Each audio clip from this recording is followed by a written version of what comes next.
Congratulation India. मुझे लगता है कि जब इनकी दिवाली या इनका कोई ऐसा फेस्टिवल आने वाला होता है ना, तो इनके गुड न्यूज़ इनके आसपास होती है हमेशा। मतलब ना हर चीज़ इनके लिए गुड गुड हो रही होती है।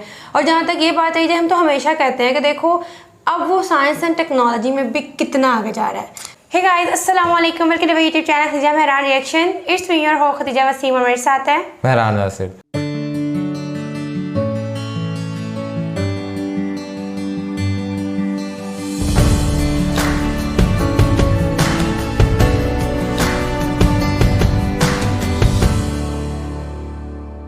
नादिन, इंडिया ने जो है वो 36 सैटेलाइट्स जो हैं वो लॉन्च करती हैं एक यूके कंपनी ऑनवेब के साथ उनके लिए, और लेकिन रशिया ने इसको जो है वो रिजेक्ट कर दिया है।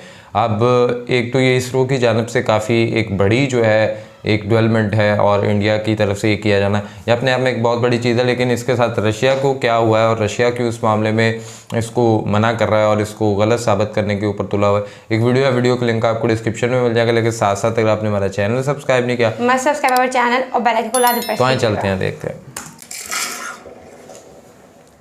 अब तक आप लोगों ने न्यूज सुन ली होगी कि भारत की स्पेस एजेंसी इसरो ने 36 वनवेब सैटेलाइट्स लॉन्च कर दी हैं, भारी भरकम सैटेलाइट्स, जो एक बहुत बड़े ऑर्डर का पार्ट है। यहाँ पर आप देख पाओगे इसरो के चेयरमैन सोमनाथ साहब ने यह कहा है कि दिवाली हमारी स्टार्ट हो चुकी है। एक तरीके से दिवाली आप कह लीजिए, सबसे बड़ा रॉकेट तो इसरो ने यहाँ पर लॉन्च किया है, और लिटरली ये इसरो का हैवीएस्ट रॉकेट लॉन्च था। इससे ज्यादा भारी पेलोड इसरो ने आज तक इकट्ठा कभी लॉन्च किया नहीं है। साथ ही साथ इसरो ने यही बता दिया है कि जून 2023 में फाइनली चंद्रयान 3 भी लॉन्च किया जाएगा। इसका हम सब वेट कर रहे होंगे ऑफ कोर्स। मगर जो ये 36 वनवेब सैटेलाइट लॉन्च करी है ना, ये मैं आपको बता दूं एक बहुत बड़ी अकॉम्प्लिशमेंट है इसरो के लिए। ये मत यहाँ पर एज्यूम करना कि 36 माइक्रो सैटेलाइट्स हैं, लॉन्च करते रहते हैं, हम पहले भी करी थी, कुछ यूएसए की होगी, कुछ कहीं की होगी। नहीं, वनवेब की सैटेलाइट्स बहुत ज्यादा हैवी होती हैं, और ये टोटल जो एक ऑर्डर है ये 1000 करोड़ रुपीस का है।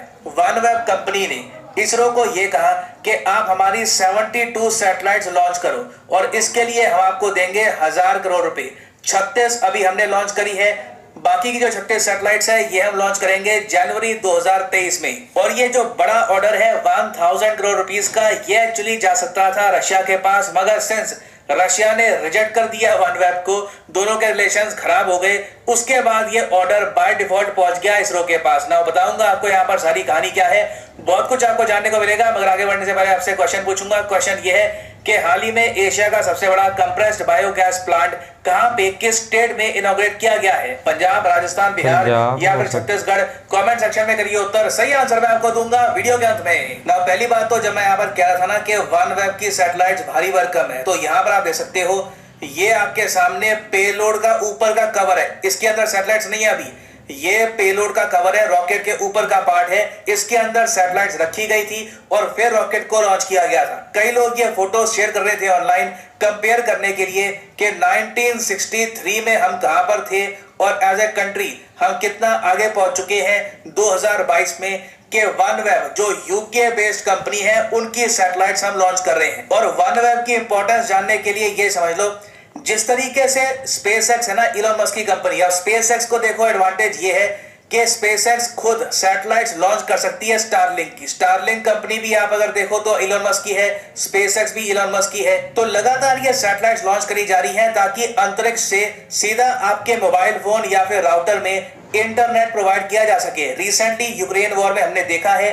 कि किस तरीके से स्टारलिंक सैटेलाइट ने प्रॉपर इंटरनेट प्रोवाइड किया यूक्रेन को मिलिट्री ऑपरेशंस के लिए, और यूक्रेन को इससे काफी हेल्प भी मिली है। तो जिस तरीके से स्टारलिंक काम करता है ना, तो वैसे ही आपको मिलेगा वनवेब। और जहां पर स्टारलिंक एक अमेरिकन कंपनी है, वनवेब आप कह लीजिए एक ग्लोबल कंपनी है, क्योंकि बहुत से कंट्रीज का यहाँ पे आपको निवेश मिलेगा। यूके की सरकार का निवेश है यहाँ पर, इंडिया की कंपनी भारती एयरटेल का यहाँ पर बहुत बड़ा स्टेक है 30%। उसके अलावा जापान की बहुत ही बड़ी कंपनी है सॉफ्ट बैंक, उसके अलावा एयरबस डिफेंस, वेरियस जायंट्स ने पैसा यहाँ पर लगा रखा है और फिर बना है वनवेब। और वनवेब का टारगेट ये है कि आने वाले कुछ सालों में में ये लोग हजारों सैटेलाइट्स लॉन्च करेंगे स्टारलिंक की तरह। जिस तरीके से हम काफी बार देखते हैं कि अंतरिक्ष में लाइन से जारी होती है स्टारलिंक की सैटेलाइट्स, लोग कंफ्यूज कर जाते हैं कि कोई एलियन तो नहीं है, तो वैसे ही बहुत ही जल्द आपको दिखेगी वनवेब की सैटेलाइट्स। और वनवेब अकेली कंपनी है जो इलॉन मस्क की स्टारलिंक को थोड़ी बहुत चुनौती दे सकती है। मगर रिसेंटली क्या हुआ कि वनवेब को बहुत बड़ा झटका लगा जब रशिया ने इनका एक मेजर ऑर्डर कैंसिल कर दिया।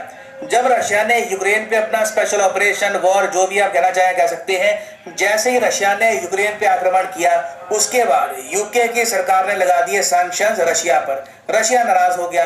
रशिया ने कहा कि अच्छा ठीक है, वनवेब कंपनी में यूके की सरकार का निवेश है ना, उसके अलावा वनवेब के जो हेडक्वार्टर्स हैं ये भी यूके बेस्ड है। तो रशिया ने क्या किया कि वनवेब का ऑर्डर कैंसिल कर दिया। वनवेब ने यूक्रेन वॉर से पहले रशिया की स्पेस एजेंसी रोस्कोमोस को कहा था कि हम मिलियंस ऑफ डॉलर्स आपको देंगे, आप हमारी भारी भरकम सैटेलाइट्स अंतरिक्ष में लॉन्च कर दो। मगर इन दी एंड हुआ क्या, रशिया ने ये जो वीडियो आप देख रहे हो ये वीडियो पोस्ट कर दी ऑनलाइन, जहां पर जो रॉकेट था जहां पे वनवेब की सैटेलाइट्स थी वहां से यूके का झंडा, बाकी कंट्रीज का झंडा सब हटा दिया गया, सैटेलाइट्स उतार दी गई और वो सैटेलाइट्स वापस वनवेब को मिली या नहीं मिली इसका भी कुछ पता नहीं है।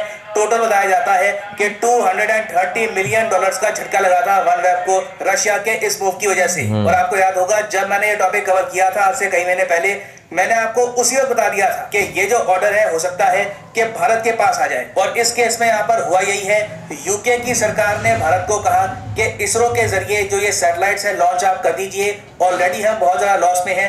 और यहाँ पर देखो इसरो पर थोड़ा बहुत प्रेशर था क्योंकि इतनी ज्यादा भारी भरकम सैटेलाइट्स हमने इकट्ठा कभी लॉन्च करी नहीं थी। वनवेब का भी बहुत कुछ स्टेक पे था, रशिया से ऑलरेडी इनको लॉस हो चुका था, अगर ये लॉन्च फेल हो जाता तो काफी लॉस होता सबका। मगर जब टाइम आया डिलीवर करने का तो इसरो ने अपना जो सबसे भारी भरकम रॉकेट है वो यूज किया इन सैटेलाइट्स को अंतरिक्ष में पहुंचाने के लिए। और यहाँ पे आप देखोगे सोशल मीडिया पे काफी बार लिखा होगा कि जी LVM-3 को यूज किया गया है। देखो पहले जिसको हम कहते थे GSLV Mk3 उसे अब हम कहते हैं लॉन्च व्हीकल मार्क 3। तो ठीक है, LVM-3 जो है basically it is GSLV mark 3। याद होगा आपको, इसको मीडिया में काफी बार इसरो का बाहुबली भी कहा जाता है। और इस रॉकेट ने टोटल वेट कितना कैरी किया है अंतरिक्ष में? 6 टन। 6 टन मतलब कि 6000 kg का वेट था इन 36 सैटेलाइट्स का।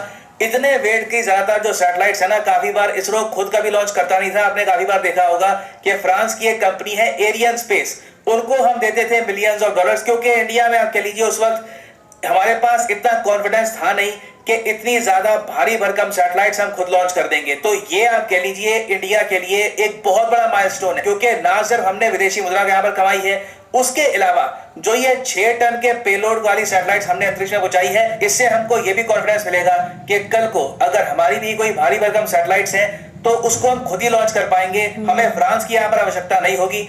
और इसरो के इस मिशन को आप देखोगे वनवेब उसके अलावा यूके में बहुत सराहा जा रहा है, क्योंकि जब इसरो का रॉकेट पहुंचा अंतरिक्ष में, ठीक है, जब ऑर्बिट के पास पहुंचा उसके बाद ना एक एक करके जो 36 सैटेलाइट्स हैं उनको ऐसे रिलीज करना था कि आपस में टक्कर ना हो जाए, क्योंकि ये छोटी छोटी माइक्रो सैटेलाइट्स तो थी नहीं। और इससे पहले हम देख चुके हैं काफी बार अंतरिक्ष में वनवेब और स्पेसएक्स की जो सैटेलाइट्स है, स्टारलिंक की सैटेलाइट्स, ये टकराते टकराते बची है। और कोई बड़ी बात नहीं है कि भविष्य में टक्कर इनकी हो भी जाए, क्योंकि आप देखोगे अंतरिक्ष में लगातार स्पेस जंग बढ़ता जा रहा है, स्पेस में ही स्पेस की कमी हो रही है।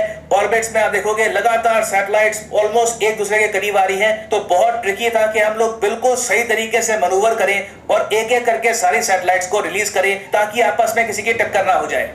और इसरो के इस लॉन्च के बाद आप देखोगे कि वनवेब के बहुत से और ऑर्डर्स भी आएंगे इसरो के पास इन द फ्यूचर। यहाँ पे आप देख पाओगे ट्वीट है वनवेब की कि fantastic news, we are delighted to report we have made contact with 36 satellites from OneWeb launch 14।